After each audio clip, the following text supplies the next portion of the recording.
dito. Okay, so wrist.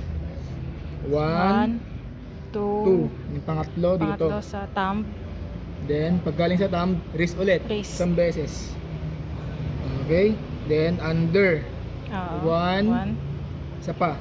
2. 2. Oo. Then, yung pangatlo, padding. So, Padding. 1. Ilang loop?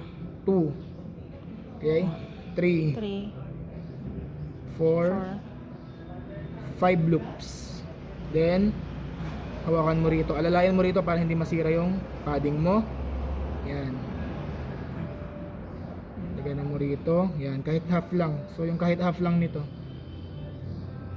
Then, under ulit. Next, dito naman siya papadaanin sa dulo. So, under. Over. So, Raise. over. Ay. Ito. Then, under ulit. Mag-X. Under. Then, over. Ito. Basta mag-EX yung ano niya, coach. Yes. Okay, then dito na. Puro wrist na yan. Then kung may extra pa, lagay mo ulit yung support dito. Then all the rest, lagay mo na sa wrist. Sakto yan. Okay.